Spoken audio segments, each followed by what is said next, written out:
मित्रों, कुछ लोग ऐसे होते हैं जिनके मन में गंदे और वासना के विचार उठते रहते हैं। मित्रों, आज के इस वीडियो में हम आपको एक कथा के माध्यम से बताएंगे कि स्वयं बजरंग बली हनुमान जी ने गंदे विचारों को रोकने की वह कौन सी बातें बताई हैं। तो चलिए मैं आपको वह कथा सुनाता हूँ। एक बार देवर्षि नारद जी जब इंद्रलोक गए तो उन्होंने देखा कि इंद्रदेव रंभा, उर्वशी, मेनका के साथ भोग विलास में मग्न थे। जब नारद जी इंद्रलोक पहुँचे तो इंद्रदेव उनसे मिलने भी नहीं आए, जिससे नारद जी को बहुत दुख हुआ। तब उनके मन में एक प्रश्न उठा कि लोग विषय भोग में इतना क्यों व्यथित है।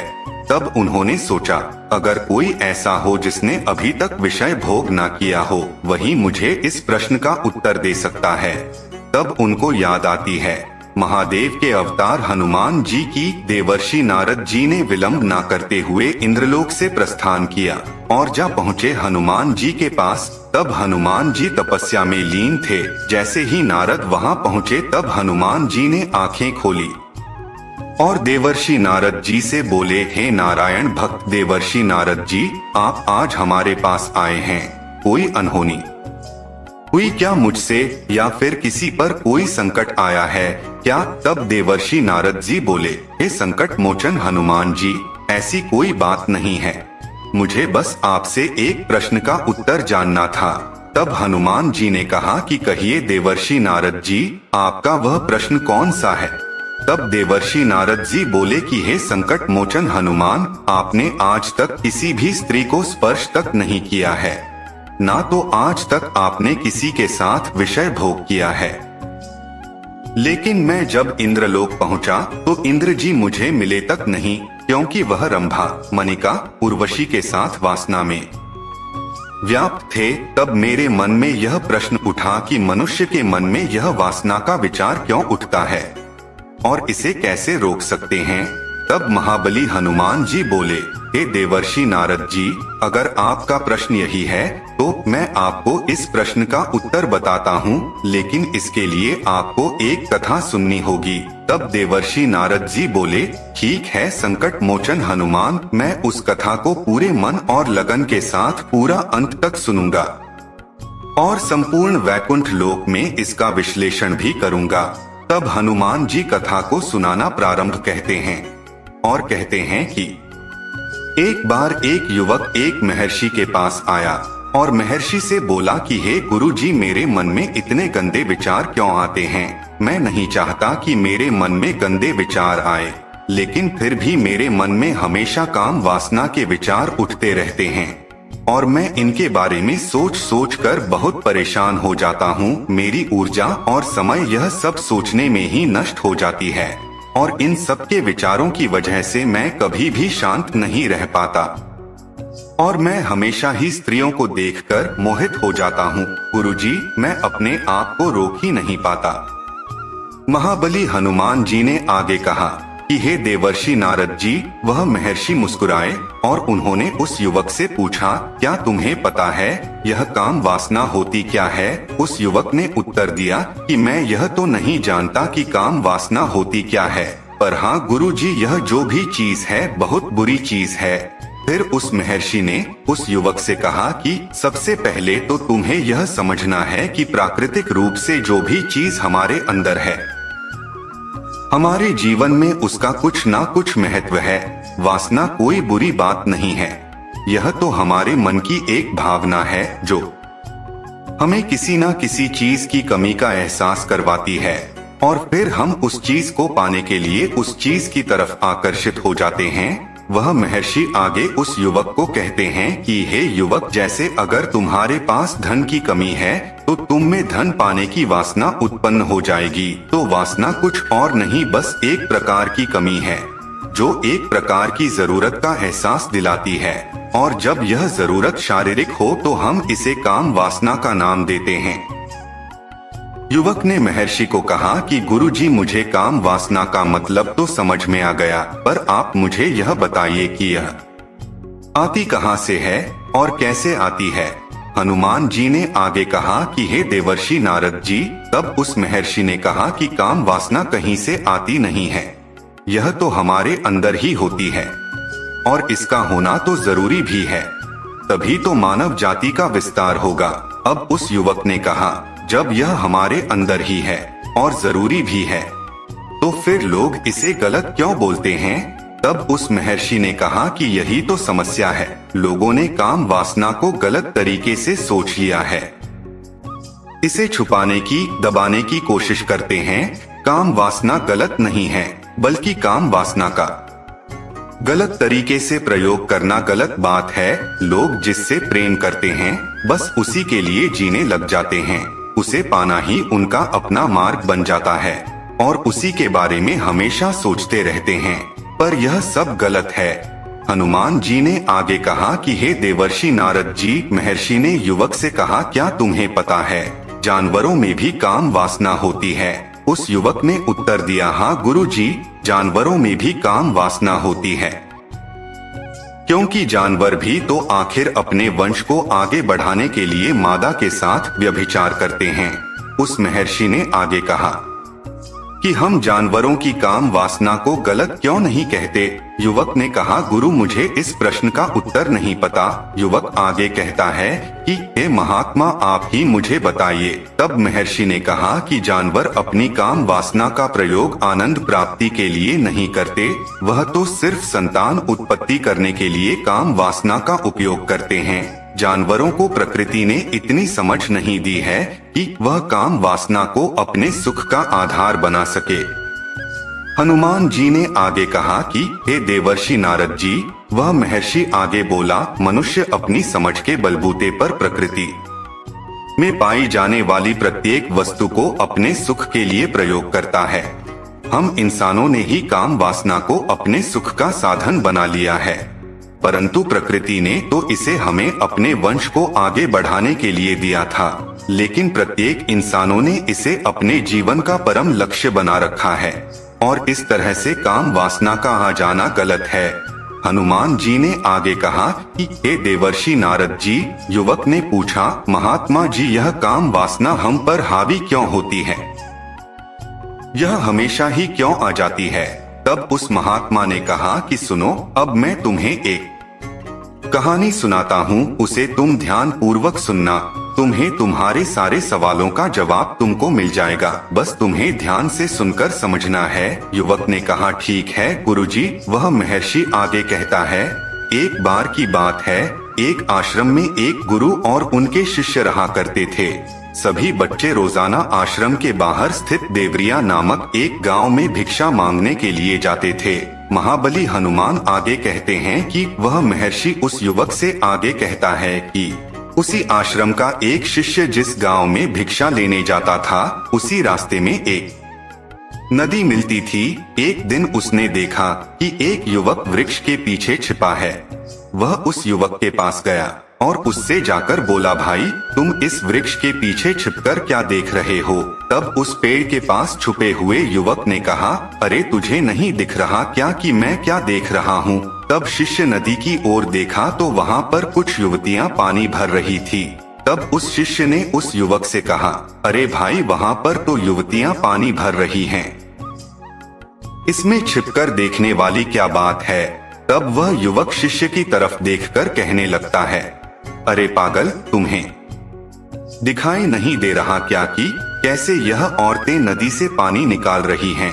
जरा उनकी अदाओं को तो देखो, उनके कोमल शरीर को देखो, उनकी पतली कमर, मटके को उठाते समय बलखाती चाल को तो देखो, और उनके बाल उनकी कमर पर कैसे लहरा रहे हैं, मानो सुंदरता बिखरी हो। शिष्य ने फिर नदी की तरफ देखा और इस बार वह इसे देखता ही रहा, परंतु अभी तक उसे तो कुछ भी नजर नहीं आ रहा था और वह बिल्कुल निर्भय था। उसे किसी भी बात का कोई डर नहीं था। लेकिन अब वह छिपके उन युवतियों को देखने लगा, और जब वह छिपकर उन युवतियों को देख रहा था, तभी वह अचानक अंदर से अपने ही अंतर्मन से कांप गया और उसने कहा कि यह मैं क्या कर रहा हूँ? मैं जो कर रहा हूँ वह सही नहीं है, मुझे यहाँ से चले जाना चाहिए। और फिर वह जल्दी से वहाँ से चला गया। वह आश्रम पहुँच जाता है। महाबली बजरंगबली आगे कहते हैं, हे देवर्षि नारद जी, वह जाकर अपने कार्यों में लग गया, लेकिन जो वह आज देखकर आया था, अभी वही उसकी आंखों के सामने बार बार आ रहा था। उसके मन में वही दृश्य चल रहा था। उसका मन वही सब कुछ देखने के लिए उतावला हो रहा था। उसका किसी भी काम में मन नहीं लग रहा था। सुबह होते ही वह जल्दी ही भिक्षा के लिए निकलता है और उस नदी के पास वाले वृक्ष के पास जाता, जहाँ पर वह युवक पहले से मौजूद रहता था। वह शिष्य भी उसके साथ मिलकर युवतियों को छुप छुप कर देखने लगता है। महर्षि आगे कहते हैं कि अब वह रोज ऐसा करने लगा, लेकिन अब उस शिष्य का मन किसी भी काम में नहीं लगता था। वह हमेशा ही किसी न किसी प्रकार के विचारों में उलझा रहता था। वह आश्रम के कार्यों को भी ठीक तरीके से नहीं कर पा रहा था। ना वह ठीक से सो पा रहा था, ना वह ठीक से खाना खा पा रहा था। उसका मन बेचैन रहने लगा था। उसका मन बार बार उन युवतियों के सौंदर्य को देखने के लिए उतावला होता रहता था। जब उसके गुरु शिक्षा देते थे, तब भी उसका मन कहीं और विचारों में खोया रहता था। अब उस शिष्य का यही रोज रोज का हो गया। तो गुरु ने अपने शिष्य की इन हरकतों को भांप लिया था। महाबली हनुमान नारद जी को कथा सुनाते हुए आगे कहते हैं, एक दिन गुरु ने शिष्य को अपने पास बुलाया और कहा कि आज से मैं भी तुम्हारे साथ भिक्षा मांगने चलूंगा। हम दोनों साथ साथ भिक्षा मांगने चलेंगे। तब शिष्य गुरु को मना करते हुए बोला, नहीं गुरुदेव, आप परेशान क्यों हो रहे हो? मैं अकेला ही ठीक से भिक्षा मांग सकता हूँ। गुरु ने शिष्य से कहा कि ठीक है, तुम अकेले ही भिक्षा मांगने जाओ। जैसे ही गुरु जी ने इतनी बात कही, वह शिष्य तुरंत वहाँ से भिक्षा मांगने के लिए निकल गया। उसके जाने के बाद गुरु भी आश्रम से निकल गए और वह अपने शिष्य का पीछा करने लगे कि वह कहाँ जाता है, किससे मिलता है। यह सब देखने के लिए उसके पीछे पीछे चलने लगे। कुछ आगे जाने के बाद गुरु ने देखा कि उनका शिष्य एक युवक के साथ एक वृक्ष के पीछे किसी अपराधी की तरह छिपा हुआ है और छिपकर कुछ देख रहा था। गुरु भी अपने शिष्य के पीछे गए। उन्होंने सोचा कि आखिर उनका शिष्य क्या देख रहा है, जिसे देखने के लिए वह वृक्ष के पीछे अपराधियों की तरह छिपा हुआ है। तब गुरु ने देखा कि उनका शिष्य वृक्ष के पीछे छुपकर युवतियों को देख रहा है, जो कि नदी से पानी भर रही थी। तभी गुरु बोल पड़े कि शिष्य, तुम यह देख रहे हो? अपने गुरु की आवाज सुनकर वह शिष्य घबराकर विचलित हो गया और उसके पसीने छूटने लगे। वह धीर वीर पुरुष थर थर कांपने लगा, जैसे किसी चोर को चोरी करते समय रंगे हाथों पकड़ लिया गया हो। उसकी हालत खराब हो गई। वह कुछ भी नहीं बोल पा रहा था। वह अपने गुरु से नजर भी नहीं मिला पा रहा था। गुरु ने शिष्य की तरफ देखा और कहा कि हमारा शिष्य तो निर्भय था, उसे तो किसी भी चीज का डर नहीं लगता था, लेकिन यह क्या, तुम तो डर के मारे कांप रहे हो? शिष्य ने गुरु से कहा कि मुझे माफ कर दो गुरु जी, मेरा इसमें कोई दोष नहीं है। मेरे साथ यह जो युवक है, इसने ही मुझे बहका दिया है। लेकिन मैं आपसे प्रण करता हूँ कि आज के बाद मैं ऐसा दोबारा नहीं करूँगा। तो गुरु ने शिष्य से कहा कि कोई बात नहीं, पर इस बात का तुम ध्यान रखना कि हम जैसी संगति करते हैं, वैसा ही फल हमें प्राप्त होता है। वह महर्षि आगे कहता है कि प्रत्येक साथ रहने वाले मनुष्य विचार हमारे अंदर प्रवेश करते हैं। इसीलिए अच्छी संगति करो जिससे तुम्हारे अंदर अच्छे विचारों का प्रवेश हो। फिर गुरु और शिष्य आश्रम लौट आए और फिर से आश्रम के कार्यों पर ध्यान देने लगे। वह जिस रास्ते से पहले जाता था, उसने उस रास्ते को त्याग दिया और दूसरे रास्ते से जाने लगा। वह अपने काम को ध्यान से करता, लेकिन धीरे धीरे उसके अंदर क्रोध उत्पन्न हो गया और फिर वह दूसरों पर क्रोध करने लगा और बेचैन रहने लग गया। अब वह सही समय पर भोजन भी नहीं करता था। वह भोजन भी बहुत कम खाता था। एक रात गुरु उस शिष्य के पास आए और उससे बोले कि अब तक तुम कितनी बार अपने वादे से मुकर चुके हो।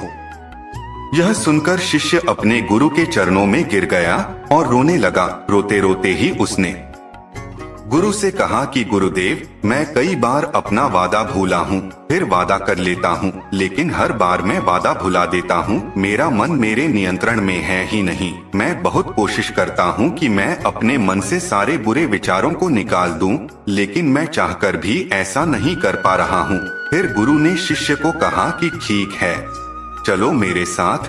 गुरु शिष्य को आश्रम के बगीचे में लेकर गए और शिष्य से कहा कि देखो, यहाँ पर कुछ नाली बनी हुई है, जिससे नदी का पानी इन पौधों तक आ रहा है और यह पानी एक निरंतर बहाव से बह रहा है। क्या तुम इस पानी के बहाव को रोक सकते हो?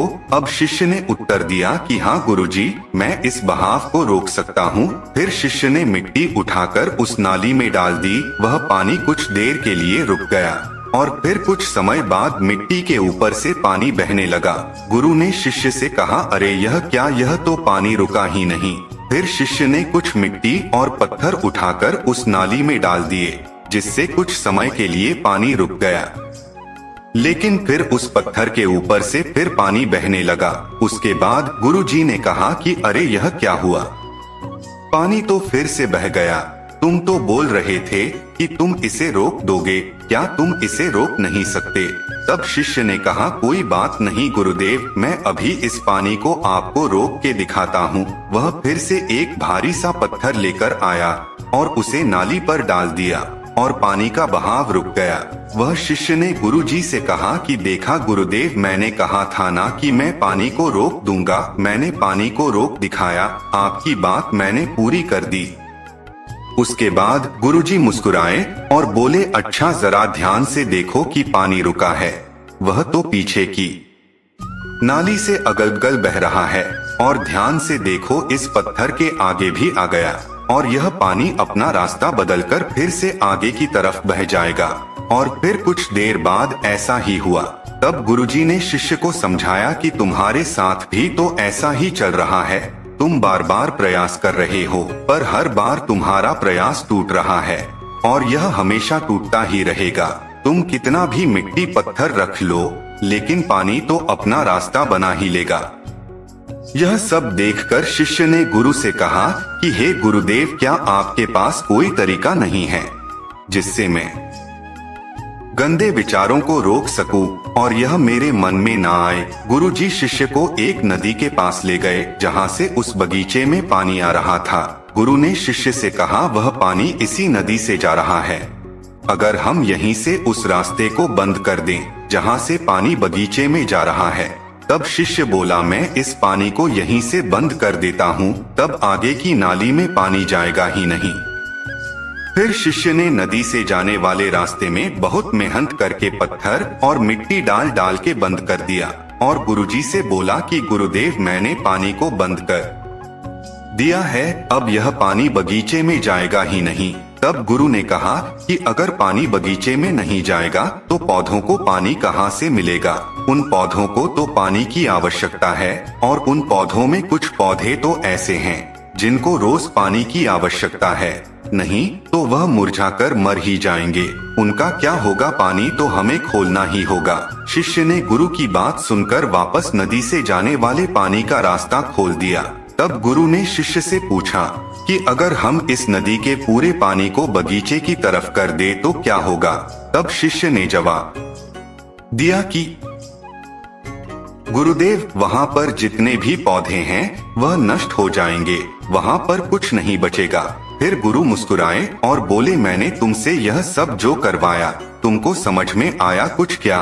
तुम इस बात को समझ पाए हो कि हमें किसी भी चीज को रोकना नहीं है, बस हमें हमेशा संतुलन बनाए रखना है। कम पानी से भी पौधे नष्ट होते हैं और ज्यादा पानी से भी पौधे नष्ट होते हैं। हमारा जीवन संतुलन से ही चलता है। गुरुजी ने शिष्य से कहा कि अगर मैं तुम्हें कहूँ कि तुम आम के बारे में मत सोचो, तो तुम्हारे मन में सबसे पहले किसका चित्र आएगा? शिष्य ने कहा कि गुरुजी, मेरे मन में तो पहला चित्र आम का ही आएगा। गुरु ने कहा कि जब हम गंदे विचारों को जबरदस्ती रोकने का प्रयास करते हैं तो वह और मजबूती के साथ हमारे अंदर प्रवेश करते हैं, इसीलिए हमें उन्हें कभी भी दबाने की कोशिश नहीं करनी चाहिए। फिर गुरु ने शिष्य को समझाते हुए कहा कि हमारे गंदे विचार बुरे लोगों की संगति करने की वजह से भी आते हैं। कई बार ऐसा होता है कि काम भाव हमारे अंदर होता ही नहीं है, लेकिन कुछ अश्लील लोगों के साथ रहने की वजह से यह हमारे अंदर हावी हो जाता है। फिर शिष्य ने कहा कि गुरुदेव, आप सत्य कह रहे हैं, मैं अपने मार्ग से भटक गया था। महर्षि उस युवक से आगे कहते हैं कि वह शिष्य उस रात बहुत ही चैन की नींद सोया, सुबह अपने कार्यों को पूरे मन से किया और फिर सुबह वह भिक्षा लेने के लिए उसी रास्ते से गया जहां वह युवक आज भी वृक्ष के पीछे छुपकर उन युवतियों को देख रहा था। वह शिष्य नदी पर गया जहां वह युवतियां पानी भर रही थी। उसने उनसे पानी मांगा, उनमें से एक ने उसे पानी पिलाया और उस शिष्य ने उनके चरण छुए। शिष्य को उन्होंने आशीर्वाद दिया कि तुम्हारा कल्याण हो। उसका मन सकारात्मक ऊर्जा से भर गया। उसके चेहरे पर मुस्कान आ गई थी, जैसे उस शिष्य को कुछ खोया हुआ वापस मिल गया हो। वह वापस अपने रास्ते से जाने लगा, तभी पीछे से वह युवक आ गया जो वृक्ष के पीछे छुपा हुआ था। वह शिष्य के पास आया और बोला कि अरे भाई, क्या बात है, आज तो तुमने नजदीक से दर्शन कर लिए, तुम तो मुझसे भी आगे निकल गए। तब शिष्य ने कहा कि हम हमेशा दूसरे के दर्शन करने में ही व्यस्त रहते हैं, अपने दर्शन कर ही नहीं पाते। तुम कब तक इस वृक्ष के पीछे छुपते रहोगे? किसी को पसंद करते हो तो उससे कह दो, अगर वह भी तुम्हें पसंद करती है तो शादी कर लो और उससे पहले तुम कुछ बन जाओ। अपने आप को पहचान लो, ऐसे अपना समय बर्बाद मत करो। फिर वह युवक रोज उस शिष्य से मिलने लगा और उस युवक ने नदी पर जाना त्याग दिया और फिर वह युवक अपने जीवन में कुछ बनने के लिए संघर्ष करने लगा। अब महात्मा महर्षि ने एक युवक का मार्गदर्शन किया और गुरु की वजह से एक शिष्य और एक और युवक के मन की वासना समाप्त हो गई। अब महाबली बजरंग बली ने कहा कि हे नारद जी, अब तो आपको सब कुछ समझ में आ ही गया होगा। एक मनुष्य को संभोग और गंदे विचारों से बचने के लिए क्या करना चाहिए? तब देवर्षि नारद जी बोले कि हाँ पवन पुत्र बजरंग बली हनुमान, मैं अब आपकी बात समझ चुका हूँ। मित्रों, संगति बदलो, आपके विचार अपने आप ही बदल जाएंगे। जब तुम्हारे मन में गंदे विचार आए तब आप अपने आप को दोषी मत मानो, केवल उन विचारों में संतुलन बनाने का प्रयास करो और अपने आप को पहचानो। मित्रों, आपको वीडियो कैसा लगा हमें कमेंट में जरूर बताना और ऐसे ही वीडियो देखने के लिए आप हमारे चैनल को भी सब्सक्राइब अवश्य कर लें और इस वीडियो को अपने मित्रों के साथ शेयर अवश्य करें। मित्रों, आप सभी का वीडियो को यहाँ तक देखने के लिए दिल से धन्यवाद।